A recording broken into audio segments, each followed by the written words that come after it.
Buenos días, buenas tardes. Vamos a ver hoy el plan de redacción, sobre todo centrado en textos argumentativos o lo que llamamos el ordenamiento científico académico.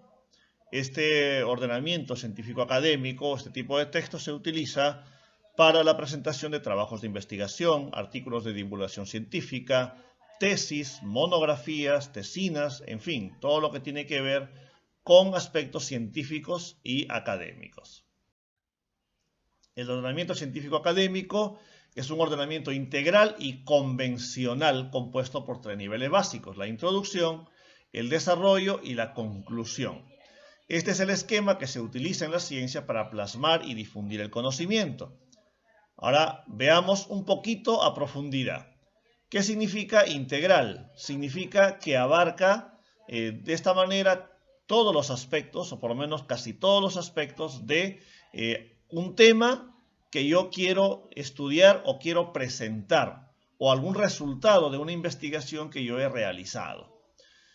Convencional, porque es algo que nos hemos puesto de acuerdo. Si queremos entender un poquito mejor el término convencional, veamos un ejemplo en el saludo. El saludo, pues no hay una ley que me obligue a saludar, pero es un acuerdo social, ¿no? Que si yo me encuentro con alguien, debo saludarlo. Debo saludar a mi compañero, debo saludar a mi profesor, a mis papás. Esto es algo convencional, o sea, no es algo que está en la naturaleza, no es algo que científicamente tiene que ser así obligatorio, pero es algo que los científicos como que se han puesto de acuerdo para que esta sea la manera más eficiente de poder presentar un estudio científico académico. Entonces, esto es la razón por la que se utiliza este tipo de ordenamiento al momento de presentar este tipo de textos. La introducción. La introducción tiene dentro de sí varias partes que pueden o no presentarse. Hay textos que tienen o no cada uno de ellos, pero todos los textos tienen una introducción. Hay algunos textos que tienen cada una de estas 5 opciones que vamos a presentar y algunos que solo tienen una de ellas. Veamos, por ejemplo, los antecedentes. Es importante seguir un orden dentro de lo que se está presentando.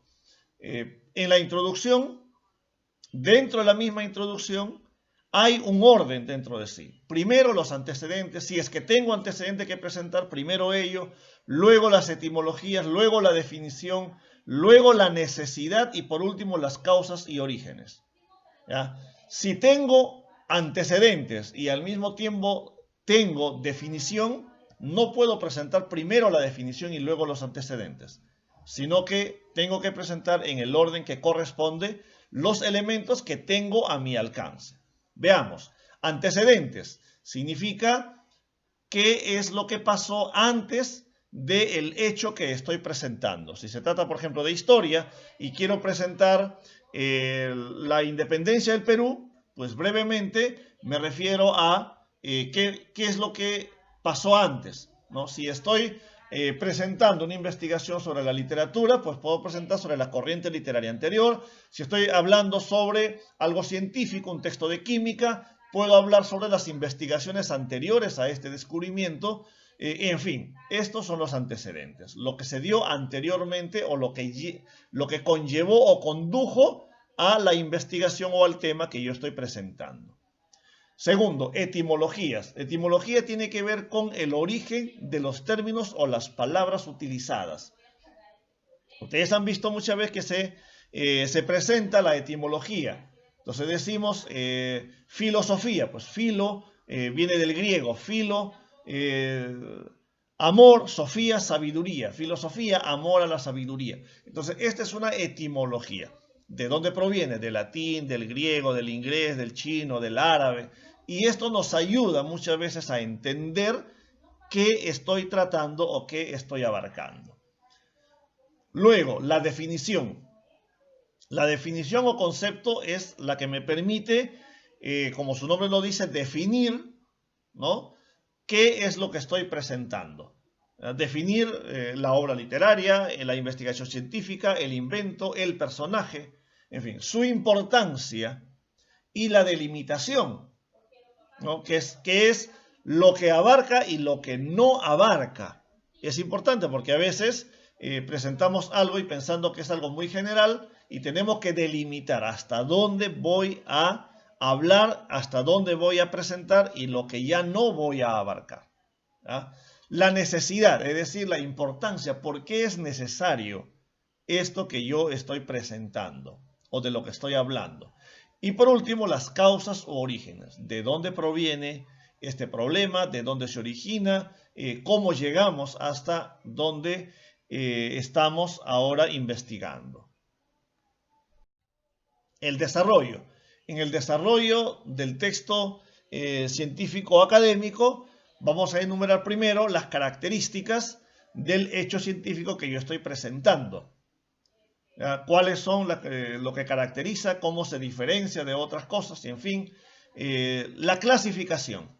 Luego, ¿no? Si tenemos dentro de lo que yo estoy investigando, del tema que estoy investigando, tenemos varias clases, pues después de definir las características, presento la clasificación, ¿no?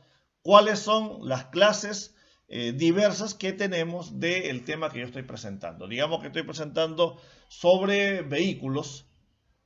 Entonces hablo de las características, pues los vehículos son artefactos, aparatos que me permiten movilizarme desde un lugar a otro, me permitan viajar con mayor facilidad, tranquilidad. Muy bien, clasificación, pues vehículos aéreos, terrestres, acuáticos y en fin. Entonces clasifico, primero hablo de las características, luego clasifico. Luego explico el tema en sus diversas formas. ¿Ya? Todo lo que tenga que decir, lo que tenga que hablar sobre el tema. Que puedo organizar de diversas maneras, en todo caso, el tema. De repente, si es un hecho histórico, lo ordenaré cronológicamente, ¿no? Desde lo más anterior hasta lo más reciente. Si es un hecho científico, un descubrimiento científico, lo organizaré conforme corresponda al texto que yo estoy presentando o investigando. Y por último, la conclusión. Para poder concluir mi texto, presento ejemplos, ¿no? Luego, si es que tengo, presento una síntesis. Una síntesis, ¿qué significa? Un resumen. En todo caso, las ideas resumen o fuerza de todo lo que he podido exponer. A veces hay textos que se sintetizan, pues de todo un libro de 500 páginas se puede sintetizar en 2 o 3 párrafos concretos para poder dar las ideas principales en todo caso de la investigación que he hecho. Luego puedo presentar aplicación y proyecciones, es decir, todo lo que he investigado, cómo se puede aplicar, para qué sirve y las proyecciones, es decir, lo que puede venir hacia adelante, lo que podría en todo caso seguir investigándose a continuación. Comparaciones, cómo comparamos este fenómeno con otro fenómeno que de similar naturaleza. Y por último, si es que tengo, recomendaciones. Es decir, ¿qué recomiendo, ¿no? Con respecto al tema que yo he investigado? ¿Qué pasa cuando presento un texto académico acerca de un personaje? Cuando presento acerca de un personaje, voy a presentar de la siguiente manera. Esto es muy visto, por ejemplo, en la literatura cuando estudiamos los personajes, los escritores, por ejemplo, ¿no? O de repente algunos personajes históricos. Entonces veamos cómo presento los personajes.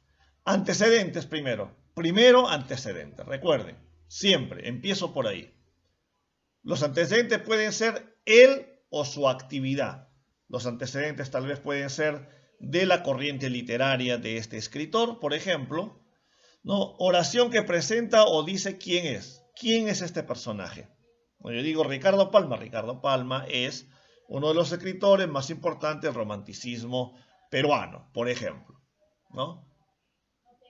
Esto va en los antecedentes. Luego paso a exponer los datos. Lugar y fecha de nacimiento. ¿Ya? En ese orden. Es importante seguir el orden. ¿Ya? Las informaciones extras sobre el personaje. En estas informaciones extras Se presenta, por ejemplo, su origen, si es que es necesario, si es que lo considero necesario, si es que tengo ese dato en todo caso. De repente a veces vemos un texto donde dice proviene de una familia humilde o de una familia noble o acomodada, ¿no? Esto es importante para darse cuenta cuáles son los orígenes de este personaje. Características propias, que es lo que hace a este personaje diferente a otros similares. Sus aportes o creaciones, es decir, cuáles son sus obras, cuáles son sus inventos, cuáles son sus investigaciones, cuáles son sus aportes científicos. El análisis de su obra luego, ¿no? Analizamos cada una de sus, si es un escritor, analizamos de repente sus principales obras, ¿no? O si es un inventor, sus principales inventos. Y por último, la influencia que tiene este escritor o este personaje, este científico, en otros similares, ¿no? Cómo influyó Dante Alighieri en otros escritores de la época o posteriores, ¿no? Es algo muy importante. Entonces, recordemos que todos estos datos se van presentando en este orden, ¿no? Porque estamos estudiando un plan de redacción y en la medida en que tenga estos datos. Digamos que pues no tengo información exacta sobre el personaje, entonces expongo lugar y fecha de nacimiento y paso directo a de repente exponer sus obras, porque no tengo las características y no tengo datos sobre informaciones, o no considero que es importante presentar este dato en todo caso. Entonces, de esta manera voy ordenando. Es importante recordar que hay varias preguntas en los últimos años para ingreso a la universidad sobre este tema, y algunas universidades son más estrictas que otras sobre el orden que se debe seguir en los planes de redacción científico-académico. Universidades como la Universidad Católica, por ejemplo, son muy estrictas acerca del orden que debemos seguir para redactar un texto científico académico.